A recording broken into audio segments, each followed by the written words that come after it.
सो hi everyone, कैसे हो आप सभी। स्वागत है आपका हमारे यूट्यूब चैनल अमेजिंग राधा में। तो आज का जो हमारा वीडियो है सिर्फ सिलेबस को लेकर है। मतलब मैंने आप लोगों से प्रॉमिस किया था कि मैं जो भी अपना टारगेट बनाऊंगी सिलेबस कंप्लीट करने का आप लोगों के पास ज़रूर शेयर करूंगी। तो आज मैं अपना टारगेट आप लोगों के पास शेयर करने वाली हूँ कि कैसे 2 मंथ में हमें मतलब अपना सिलेबस भी कंप्लीट कर लेना है, क्वेश्चन भी लगा लेने हैं और टेस्ट भी अच्छे खासे दे देने हैं। मतलब कॉन्फिडेंस लेवल का कि एग्ज़ाम के लिए हम अच्छे से प्रिपेयर रहें। तो देखो, सबसे पहले मैं एक चीज़ बता दूं कि जो मेरा टारगेट है, मतलब जो मैंने बनाया है अपना प्लान कि मुझे किस तरह से अपने बचे हुए सिलेबस को कंप्लीट करना है, वो मैं सेम आप लोगों को कॉपी पेस्ट नहीं बता सकती। इसका रीज़न बस इतना है क्योंकि जो मेरा जितना कंप्लीट है, जो मेरी कंडीशन है इस टाइम, जितनी मेरी तैयारी है वो सेम वैसी तो आपकी नहीं होगी ना। इसमें बहुत सारे लोग इंक्लूड होंगे जो भी मेरा वीडियो देखते हैं। उनमें मतलब बहुत सारे लोग ऐसे होंगे जिनका 11th का सिलेबस कंप्लीट है, 12th पूरा बचा हुआ है, किसी का 12th कंप्लीट है और 11th पूरा बचा हुआ है, किसी का 50% सिलेबस कंप्लीट है, किसी को जीरो से स्टार्ट करना है, कोई कोई अभी तो 12th का एग्ज़ाम दे के मतलब सोच रहे हैं कि कैसे पढ़ें, क्या करें। तो इन सभी को ध्यान में रखते हुए मैंने सभी को इंक्लूड करके सबके लिए कुछ ना कुछ ज़रूर बताने वाली हूँ इस वीडियो में। और मैंने इन सभी का प्लान बना रखा है अच्छे से। तो अभी आप लोगों को मैं बताऊँगी, क्योंकि मैं अपना सेम कॉपी पेस्ट नहीं बता सकती। आप लोगों को बता दिया रीज़न कि क्यों, क्योंकि सब एक जैसे नहीं है, सबकी कंडीशन एक जैसे नहीं है। हो सकता है आप लोगों की तैयारी मुझसे अच्छी हो या फिर मुझसे कम भी हो सकती है, ज़्यादा भी हो सकती है, बहुत ज़्यादा भी हो सकती है। तो ऐसा कुछ हो सकता है। तो आप लोग इसकी फ़िक्र मत करना, मैं सारी चीज़ें बताने वाली हूँ। हर एक प्रॉब्लम, मतलब जो भी मेरा वीडियो देख रहा है लास्ट में उसको कुछ ना कुछ ज़रूर बेनिफिट मिलेगा। ऐसा नहीं है कि वीडियो देख के चला गया, कुछ समझ में नहीं आया। तो आप लोग वीडियो के एंड तक ज़रूर बने रहना। और कुछ कॉमन प्रॉब्लम के बारे में भी हम बात करेंगे जो सभी स्टूडेंट के साथ होता है। मतलब ठीक है, तो अभी हम चलते हैं अपने वीडियो की तरफ, कैसे सिलेबस को कवर करना है। देखो, वीडियो स्टार्ट करने से पहले मैं आप लोगों को एक चीज़ बता देती हूँ क्लियरली। मतलब देखो, सबसे पहली चीज़ तो मैं भी आप ही की तरह एक स्टूडेंट हूँ। आप बीएससी नर्सिंग की प्रिपरेशन कर रहे हैं, मैं भी बीएससी नर्सिंग की ही प्रिपरेशन कर रही हूँ। जो आपके साथ हो रहा है वही मेरे साथ भी हो रहा है। मैं भी एक स्टूडेंट हूँ। और मतलब तो आप लोग ये चीज़ एक मतलब अपने माइंड में सोच लो। ऐसा नहीं कि मैं कोई टीचर हूँ, बट हाँ, मैं मेहनत करती हूँ। अगर मैं वीडियो बनाती हूँ तो मैं सोचती हूँ आप लोगों को मेरी वीडियो से कुछ हेल्प मिले। तो इसलिए मैंने कुछ टारगेट्स आप लोगों के लिए बना रखे हैं। और सेकंड चीज़ ये है कि मैं अपने वीडियो में ज़्यादा एडिटिंग नहीं कर सकती क्योंकि मेरे पास इतना टाइम नहीं रहता। आपकी तरह मुझे भी पढ़ना होता है और एग्ज़ाम है, आप लोगों को तो पता ही है। डेट एक ही डेट को सबका एग्ज़ाम होगा, ऐसा नहीं होता, चेंज होता। तो मतलब आप लोग समझो इस बात को कि मैं बहुत ज़्यादा एडिटिंग नहीं कर सकती। मैं जो भी बताऊँ अगर आप उसे कॉपी पेन लेके लिख सकते हैं, जो भी इंपॉर्टेंट लगे, जो भी लगे कि हाँ ये ज़रूरी है, मैं बोल सकता हूँ, तो आप उसे लिख सकते हैं। बट अगर मैं एडिट करती तो ये वीडियो से थोड़ा ज़्यादा अट्रैक्टिव बनती, आप लोगों को और अच्छे से समझ में आता। बट मैं क्या करूँ, मेरे पास इतना टाइम नहीं है कि मैं अच्छे से बैठ के 1 घंटे वीडियो एडिट करूँ उसके बाद उसे अपलोड करूँ। बट मैंने आज जो टारगेट बनाया वो आप लोगों के पास शेयर करना चाहती हूँ, तो ठीक है। और इस बात को ध्यान में रखना, ओके। तो आप लोगों को मैं अभी सबसे पहले मैं सोच रही हूँ मैं उनके बारे में बता दूँ जिनका 50% सिलेबस कंप्लीट है, 50% बचा हुआ है। वो उनको क्या करना है, कैसे कंप्लीट करना है बाकी बचे हुए सिलेबस को, और कैसे मतलब सारी चीज़ें कवर करनी है। जो पढ़ चुके हैं वो भी भूल चुके होंगे, मुझे पता है। तो कैसे उन सभी को रिवाइज़ करना है और कैसे क्या पढ़ना है वो बताने वाली हूँ। तो लेट्स स्टार्ट। हाँ, तो जिनका 50% हो चुका है वो उनको सबसे पहली चीज़ क्या करना है, जो बचा हुआ 50% सिलेबस है उनको स्पीड में ख़त्म करना है। स्पीड मतलब समझ रहे हो ना, फास्ट में करना है, ये नहीं रेंगते रहो धीरे धीरे। तो जिनका 50% हो चुका है, 50% जो बचा है उसको स्पीड में सिलेबस कवर करो। उसके बाद जो आपका हो चुका है उसको रिवाइज़ करो, ठीक है। और रिवाइज़ कर लोगे क्योंकि रिवाइज़ ज़्यादा ज़रूरी है। अगर आप सिर्फ बचे हुए 50% सिलेबस पर फोकस करोगे तो लास्ट में सिर्फ वही रह जाएगा आपके माइंड में, बाकी जो आप पहले से पढ़ चुके हो वो नहीं बचेगा। तो रिवाइज़ और जो सिलेबस बचा हुआ उसको कंप्लीट साथ में ही करना है, ठीक है। फर्स्ट चीज़ ये होगी। एंड सेकंड चीज़ आपको ध्यान देनी है, जैसे कि मैं इसमें लिख के मतलब पहले ही मैंने नोट्स बना लिए हैं, अच्छे से प्लानिंग कर लिया है, फिर आपको बता रही हूँ। तो आपको सेकंड चीज़ क्या करनी है, पीवाईक्यू मॉक टेस्ट। ये तो बहुत ज़्यादा ज़रूरी है और हर वीडियो में हर कोई जो भी मतलब बताता है सिलेबस कंप्लीट करने के लिए या फिर एग्ज़ाम में मतलब कैसे अच्छे स्कोर करना है, कोई भी अगर ये सारी चीज़ें बताता है ना तो उसमें मॉक टेस्ट एंड पीवाईक्यू ज़रूर ऐड करता है। तो आप लोग समझ ही सकते हो कि ये कितना ज़्यादा इंपॉर्टेंट है, इसको हम इग्नोर नहीं कर सकते, ओके। तो आप लोगों को पीवाईक्यू एंड मॉक टेस्ट ज़रूर से ज़रूर करनी है, ओके। और थर्ड चीज़ आपको क्या मैंने इसमें ऐड किया है, थर्ड चीज़, हर हफ्ते कम से कम 2 फुल सिलेबस टेस्ट। अब देखो, मैंने इसमें 2 फुल सिलेबस टेस्ट तो कर दिए हैं, बट मुझे पता है इतना ज़्यादा आसान नहीं है। बट फिर भी आप एक टेस्ट तो दे ही सकते हो फुल सिलेबस का एक हफ्ते में यार। अगर आपका 50% सिलेबस हो चुका है सिलेबस और 50% बचा हुआ है, फिर भी आप फुल सिलेबस का टेस्ट दे सकते हो। एक हफ्ते में 2 नहीं तो 1 टेस्ट ज़रूर देना, ओके। एंड थर्ड चीज़ हो चुकी है। फोर्थ चीज़ आपको क्या करनी है फिजिक्स में। फिजिक्स तो बहुत सारे लोगों का प्रॉब्लम बन चुका है, बट आपको इसको मतलब एक अच्छे वे में लेना चाहिए ना कि हाँ समझ में आता है। तो आपको क्या करना है, वीक टॉपिक सबसे पहले पढ़नी है। वीक टॉपिक्स जो है उसको पढ़ो, उसके बाद उसके एमसीक्यूज लगाओ और फॉर्मूले याद कर लो। बस ये सारी चीज़ें करो, हो जाएंगे। वीक टॉपिक के लिए बस यही है कि उसको जल्दी से वक्त कवर करो और फॉर्मूला बेस्ड क्वेश्चन लगाओ फिजिक्स में, बस इससे ज़्यादा कुछ नहीं। ओके। और बायोलॉजी में क्या करना है, आपको पूरी एनसीईआरटी एक बार रिवाइज कर लेनी है। डायग्राम पर फोकस करना है। डायग्राम से क्वेश्चन तो ज़रूर आते हैं, मतलब मैंने देखा है बहुत सारी चीज़ें एनालिसिस करके फिर बता रही हूँ। ऐसा नहीं है कि मतलब ऐसे डायरेक्ट, मतलब सोच समझ के कल से ही मैं मेहनत कर रही हूँ अपने मतलब इसके लिए, सिलेबस के लिए। तो आप लोगों को फिजिक्स में सबसे पहले मैंने बताया कि वीक टॉपिक को बहुत जल्दी से कवर कर लेना और फार्मूला बेस्ड क्वेश्चन लगानी है फिजिक्स में, न्यूमेरिकल्स वगैरह। और उसके बाद बायोलॉजी में पूरी एनसीईआरटी एक बार रिवाइज कर लो, मतलब चाहे लेक्चर से करो या बुक से करो, मतलब रिवाइज करके उसके बाद डायग्राम पर फोकस करो। एंड केमिस्ट्री की चीज़ें हैं, तो केमिस्ट्री में मैंने इसमें इंक्लूड किया है इनऑर्गेनिक और ऑर्गेनिक के इंपॉर्टेंट रिएक्शंस आपको यूट्यूब पर मिल जाएंगे। आप जैसे सर्च करोगे सामने ही आ जाएंगे यार, मतलब जो वीडियो आ जाए उसको अच्छे से देख लो, फिर आपका ये हो जाएगा। ठीक है, इंपॉर्टेंट रिएक्शन जरूर याद करें। रिएक्शंस आते हैं क्वेश्चन, ठीक है, 2-3 क्वेश्चन ऐसे आ जाते हैं रिएक्शंस के। तो ये तो हो गया मतलब लर्न करने। और आपका डेली टाइम टेबल कैसा होना चाहिए, जैसे सुबह 3-4 घंटे आपके जो बचे हुए टॉपिक्स हैं उसको पढ़ो सबसे पहले, मतलब जो 50% हो चुका है उसको हटाओ, जो 50% बचा है उसको 3-4 घंटे उसको कवर करो, मतलब सुबह। उसके बाद सेकंड चीज़, आपको दोपहर में 2-3 घंटे में फुल लेंथ पीवाईक्यूज़, मतलब कि जो आप पढ़ चुके हो, जितने भी चैप्टर आप पढ़ चुके हो उनके पीवाईक्यूज़ लगाओ दोपहर में। ठीक है, एंड नाइट में क्या करना है, रिवाइज और करो और वन शॉट भाई, क्योंकि शॉर्ट नोट्स बहुत ज़्यादा ज़रूरी हैं। अभी तो हमें लग रहा है कि नहीं मन कर रहा बनाने का, नहीं बनाते हैं, लेकिन जब एग्ज़ाम आएगा ना तो सबसे ज़्यादा ज़रूरत उसी शॉर्ट नोट्स की पड़ेगी। तो आई होप आप लोगों को ये बातें समझ में आई होंगी। 50% वाली ज़रूर, अगर आप इसे फॉलो करते हो तो आई होप आप लोग को हेल्प होगी। और अगर आप खुद से भी बनाना चाहते हो तो अपना टारगेट खुद से बनाओ। मैं तो कहती हूँ अगर आप खुद से बनाते हो तो ये ज़्यादा बेहतर होता है, बट फिर भी मैंने आप लोगों को बता दिया। जिसको भी हेल्प लगे इसे वो ज़रूर इसे फॉलो करना। और हाँ, और सेकंड चीज़ अब मैं बात कर लेती हूँ जिनका 11th का सिलेबस कंप्लीट हो चुका है बट अभी 12th का बचा हुआ है। ऐसे बहुत सारे कम लोग होंगे जिनका 11th कंप्लीट होगा, 12th बचा होगा, बट फिर भी जो भी हैं उनके लिए ये है कि आपको क्या करना है, 12th का जो भी सिलेबस बचा हुआ है उसको जल्दी से, मतलब सिर्फ इंपॉर्टेंट टॉपिक्स ही कवर करनी है आपको। ऐसे नहीं फालतू का चैप्टर से नहीं उठा लेना है। बहुत सारे ऐसे चैप्टर जहाँ से क्वेश्चन आते ही नहीं है, जुग बीते जाते हैं बट क्वेश्चन नहीं आते। तो आप लोगों को ये चीज़ें ध्यान में रखनी है, क्योंकि अभी हमारे एग्जाम को इतने टाइम नहीं है कि हम डीप में सारी चीज़ें पढ़ें। ओके, तो आपको क्या करना है, 12th के जो भी इंपॉर्टेंट टॉपिक्स हैं उसको सबसे पहले कवर करना है। उसके बाद PYQs and questions, mock test, ये सब तो लगाते रहना है, बार बार मैं कहूँगी इस चीज़ को। एंड सबसे इंपॉर्टेंट चीज़ जो है वो 12th के ऑर्गेनिक केमिस्ट्री पर फोकस करो। एंड 12th के अगर फिजिक्स की बात करें तो मॉडर्न फिजिक्स पर ज़्यादा फोकस करना है। ओके। और अब मैं बात कर लेती हूँ जिनका 12th का सिलेबस तो कंप्लीट है बट 11th अभी उन्होंने कुछ भी नहीं पढ़ा है, मतलब 11th के लिए कुछ भी नहीं हुआ उनका। ये बहुत सारे स्टूडेंट ऐसे हो सकते हैं जिनका 12th कंप्लीट है बट 11th अभी कुछ भी नहीं हुआ। तो इस पर मैं ज़्यादा फोकस करके आप लोगों को बता रही हूँ कि क्या करना है। ओके, तो सबसे पहले चीज़, पैनिक मत हो, क्योंकि टेंशन स्ट्रेस से कुछ नहीं होने वाला है। मैं बहुत सारी वीडियो में कहती हूँ, तो पैनिक नहीं होना है आपको।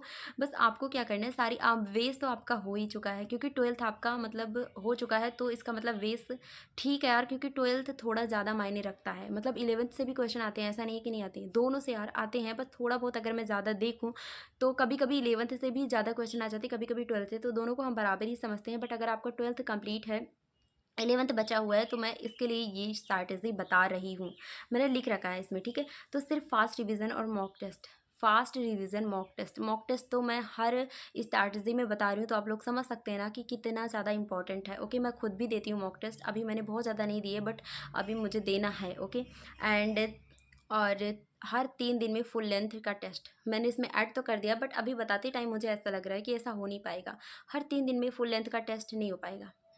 लेकिन आप एक हफ्ते में एक फुल लेंथ का टेस्ट दे सकते हैं। ओके, एंड अगर फिजिक्स केमिस्ट्री की बात करूँ तो फिजिक्स और केमिस्ट्री में सिर्फ फार्मूला और रिएक्शन पर ध्यान दो। अभी जिस हिसाब से टाइम बचा है उसी हिसाब से मैं आप लोगों को टारगेट बता रही हूँ। मैं मतलब अगर यही टारगेट मैं 5-6 महीने पहले बताती तो और भी चीज़ें इसमें इंक्लूड करती, बट अभी हमारे एग्जाम को सिर्फ 2 मंथ है। तो आपको केमिस्ट्री में क्या करना है, केमिस्ट्री और फिजिक्स में फार्मूले और रिएक्शंस पर ध्यान देने हैं ज़्यादा से ज़्यादा। ओके, बायोलॉजी में कुछ नहीं, बस एनसीईआरटी और प्रीवियस ईयर के जो क्वेश्चन हैं उन्हीं से हम फुल तैयारी कर लेते हैं। और मैं एक बात बता दूं आप लोगों को कि बायोलॉजी में ज़्यादा टेंशन लेने की ज़रूरत ही नहीं है। इतनी सारी एमसीक्यू वीडियो पड़ी हुई है यूट्यूब पर कि अगर आप हम देख लें तो हो जाएगा, बट देखने का मन ही नहीं करता। हम ऐसे देख लेते हैं ना, इतनी वीडियो है इतने दिन में ख़त्म कर देंगे, बट होता ही नहीं। बट आपको अब ऐसा नहीं करना है कि नहीं हो पाता। और अब ये कहने से काम नहीं चलेगा कि होता ही नहीं है, करना पड़ेगा, पढ़ना पड़ेगा, ओके।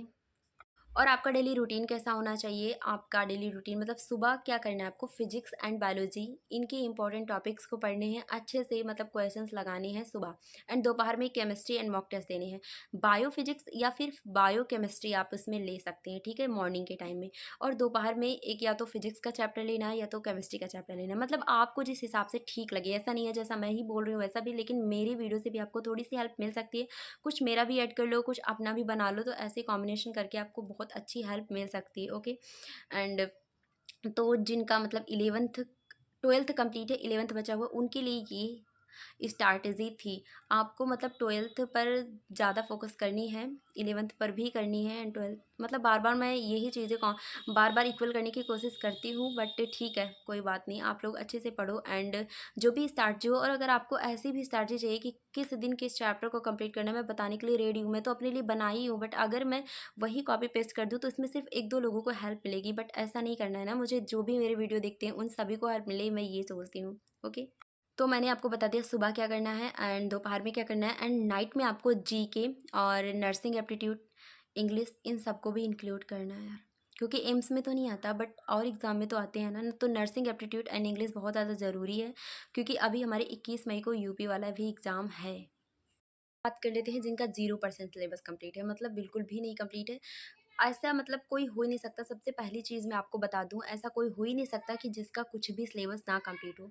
कहीं न कहीं आपने उसको ज़रूर पढ़ा था, क्योंकि 11th और 12th पास करके हमारे एग्ज़ाम को देने, ठीक है?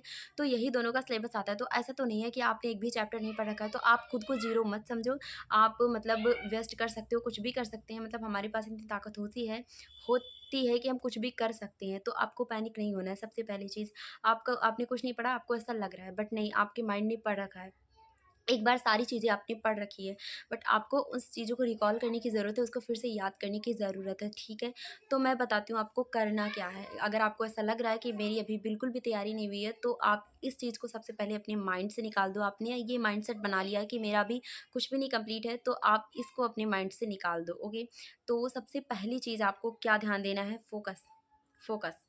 ये तो सभी कहते हैं फ़ोकस बनाए रखो, जो भी करो उसमें फ़ोकस बहुत ज़्यादा ज़रूरी होता है। तो आपको इस टाइम हार्ड वर्क तो करना है, प्लस स्मार्ट स्टडी भी करनी है, ठीक है? ऐसा नहीं सिर्फ पढ़ते रहो, कुछ भी पढ़ो, ये नहीं कर सकते आप। स्मार्ट वर्क, हार्ड वर्क दोनों को मिला के करनी है आपको, ठीक है?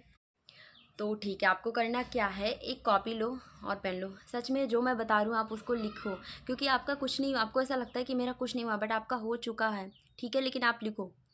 सबसे पहले आपको क्या करना है, स्मार्ट स्टडी तो करनी है, साथ में हाई वेटेज वाले जो चैप्टर है उनको उठाना है, सिर्फ हाई वेटेज वाले चैप्टर। और आप हमारे एग्जामों मतलब फिजिक्स, केमिस्ट्री, बायोलॉजी, ये सारी चीज़ें तो कॉमन है, तो मैं इनके बारे में सबसे पहले आपको बताती हूँ क्या करने। इन सभी सब्जेक्ट से 10 15 15 चैप्टर, आप इंपॉर्टेंट चैप्टर्स को अलग करो कि कौन से चैप्टर इंपॉर्टेंट है, ऐसे 15 चैप्टर ढूंढो तीनों सब्जेक्ट में, ओके। मुझे थोड़ा-सा ब्रेक लेके वीडियो बनाना पड़ा, क्योंकि मतलब थोड़ा मेरा प्लान जो था वो थोड़ा ठीक नहीं था, शायद आप लोगों को सूटेबल ना लगता, तो मैंने थोड़ा-सा ब्रेक लिया और उसको फिर से अच्छे से मतलब बनाया। तो मैंने सोचा नाइट में वीडियो बना दी, तो अभी नाइट हो रहा है।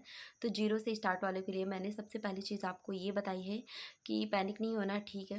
तो 10 15 चैप्टर, हर एक विषय के 10 15 इंपॉर्टेंट चैप्टर आपको निकाल लो जो कि हाई वेटेज के हैं। अगर आपको नहीं पता तो मैं पोस्ट कर दूँगी कम्युनिटी पर कि कौन से चैप्टर हाई वेटेज हैं। वैसे मैंने फिजिक्स में बता रखे हैं 15 चैप्टर ऐसे आप सभी लोगों को, ओके। तो आपको हाई वेटेज वाले चैप्टर लेने के बाद आपको एनसीईआरटी पढ़नी है। अगर आप एनसीईआरटी नहीं पढ़ सकते कोई बात नहीं, आप यूट्यूब से लेक्चर देख लो, उसके बाद उसके शॉर्ट नोट्स बना लो। शॉर्ट नोट्स कैसे बनाने हैं ये मैं बताती हूँ। जैसे आप कोई वीडियो लेक्चर, जैसे कोई भी चैप्टर आपने लिया, मान लो फिजिक्स का फर्स्ट चैप्टर है, तो उसमें बहुत सारी ऐसी चीज़ें हैं जो आपको आती हैं, बहुत सारी ऐसी चीज़ें हैं जो आप पहली बार देखोगे, बहुत सारी ऐसी चीज़ें होंगी जो आप पढ़ चुके होंगे लेकिन समझ में नहीं आया होगा कभी कभी। बट कुछ चीज़ें ऐसी होंगी जो कॉमन होंगी, सभी पढ़ाते हैं, स्टार्टिंग में बताते हैं, बट वो एग्ज़ाम में कभी नहीं आता। तो आप उस पर ज़्यादा फोकस मत करो। कुछ ऐसे टॉपिक्स जैसे सर लास्ट में जो टॉपिक पढ़ा देते हैं वो हमें समझ में नहीं आता, बट ज़्यादा क्वेश्चन आने की वहीं से चांसेस होते हैं। तो ऐसे मतलब 2x के स्पीड में देखो, जहाँ इंपॉर्टेंट लगे वहाँ थोड़ा सा वीडियो की स्पीड को कम करो और उसको अच्छे से समझो, उसको अच्छे से कॉपी में नोट करो, ओके। तो ये बहुत ज़्यादा ज़रूरी है। एनसीईआरटी नहीं पढ़ सकते कोई बात नहीं, लेक्चर लेके आप शॉर्ट नोट्स बनाओ, क्योंकि शॉर्ट नोट्स एग्ज़ाम टाइम बहुत ज़्यादा काम देंगे।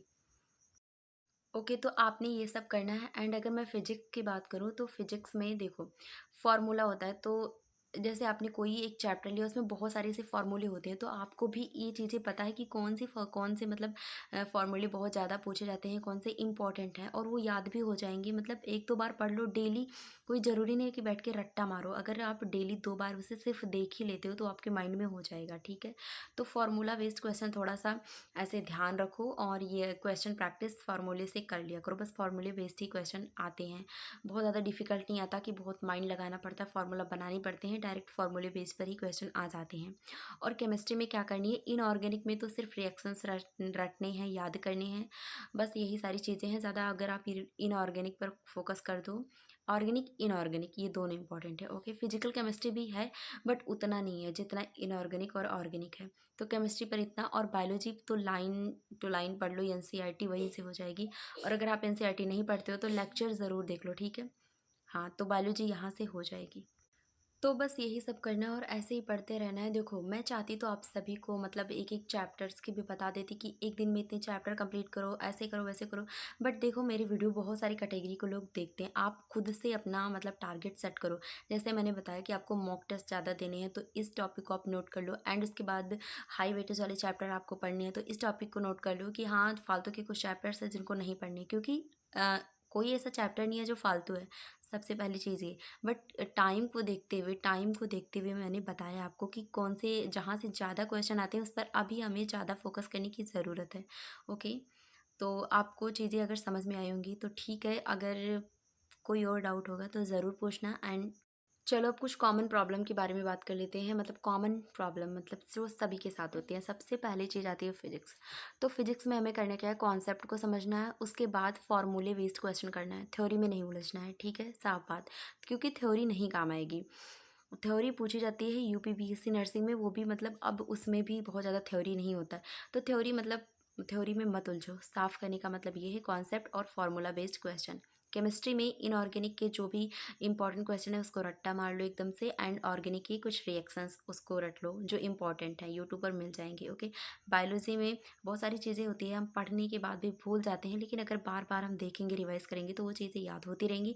और अगर हमने एक दो बार पढ़ रखा है और हम भूल गए तो, लेकिन एग्ज़ाम में अगर हम उस क्वेश्चन को देखेंगे तो उसके आंसर हमें ज़रूर पता चल जाएंगे। अगर हमने एक दो बार भी उसे पढ़ रखा है तो, याद नहीं है तो क्या हुआ, अगर एग्ज़ाम में क्वेश्चन आते हैं तो हो जाएंगे। बायोलॉजी की यही खासियत होती है।